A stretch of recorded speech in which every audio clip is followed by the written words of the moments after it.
Here are the top 5 rookies in the 2025 NFL draft. Of course, we're talking about the skill position players here. Let's start out with Ashton Jeanty, running back. Be great if he goes in the first 5 picks of the draft, probably in the first 10 for sure. 3 down potential.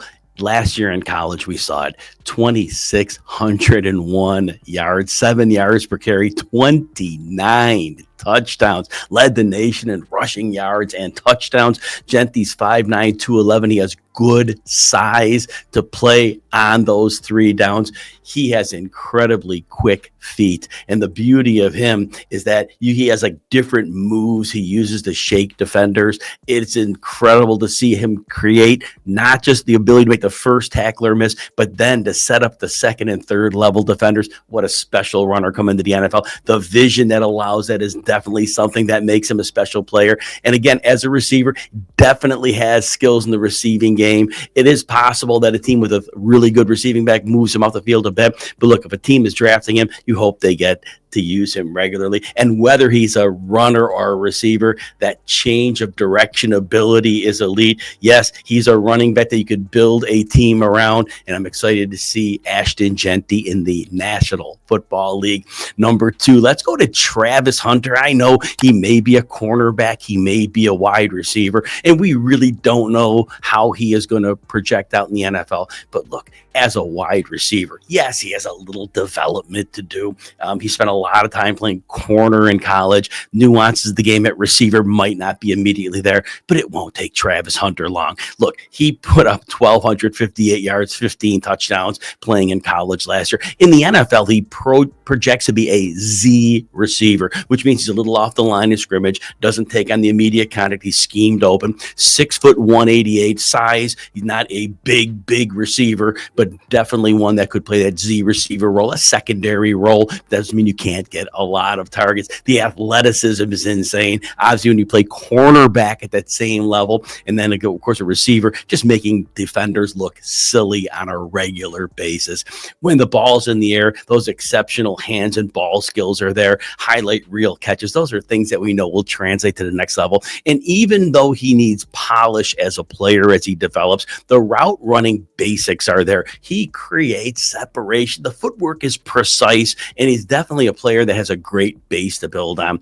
And again, in the NFL, he might play a little cornerback as well. It's hard to see a player playing both sides. I don't know how that shakes out. But again, if there was an important play or an important series in the game, you could see him playing corner with those natural cornerback skills. But as a receiver, look, I still believe he is the best receiver in the class. Number 3, let's go to Tetairoa McMillan. McMillan is now what we call that classic X receiver, 6'4", 219. He has the right size. He also his size is surprising. He can get into the slot if you need him there too. So I think he's a really special player in that he can be moved around a bit.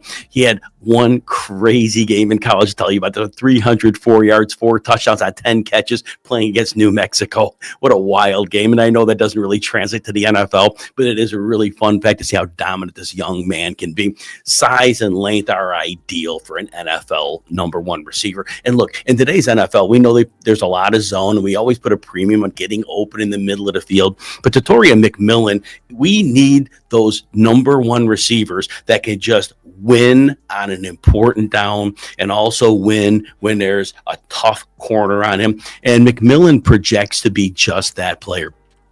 He does have big playability. I do like his football IQ. He has really shown the ability to understand what defenses bring at him and to make the appropriate adjustments. Again, I think he immediately steps in as a number 1 receiver in the NFL. Our next player on this list, Colston Loveland. I know that Tyler Warren people aren't going to like hearing this, but Colston Loveland, look, we're fantasy football here, right? And we're talking about just receiving production, fantasy production. Colston Loveland is number 4 on my list. 6'5", 245. He's what we call that movable chess piece. You could line him up as a tight end. You can move him into the slot. You could even move him to the outside. He's very, very versatile. And he moves like a wide receiver. receiver, but he has that tight end body. The fluid and smooth movements are incredible for him. The hands, very strong hands in traffic, tough to deal with for defenders, makes tough catches look so easy. And then, like I said earlier, you move him all over to formation. The movable chess piece in today's NFL is so important to create mismatches or find a weakness in the defense. Loveland is going to fit into an offense, and he could immediately be as good as a number 2 option, even though he's a tight end, because of the athleticism that he brings. Number 5, Emeka Egbuka, wide receiver, 6'1", 202. Now, Egbuka, he's either going to be that big Z receiver who he says a possession receiver, lines up with the defender a little bit off him on the line of scrimmage, or he could be a big slot receiver, which would also be a big benefit to have a great target that size in the middle of the field. Now, in 2024, Egbuka, 81 catches, 1,011 yards, 10 touchdowns. The numbers were fine. He wasn't needed to dominate. This is a great team with 2 great running backs as well. So I'm not really worried about these like non-eye popping numbers, but the speed. Egbuka does have the ability to get over the top of defenses and stretch defense. That needs to happen. You need to test those safeties, and he has the ability to do that. But underneath, the route running, just smooth, efficient. He's effective wherever he's short, intermediate, downfield. The route running is crisp. His hands, very reliable.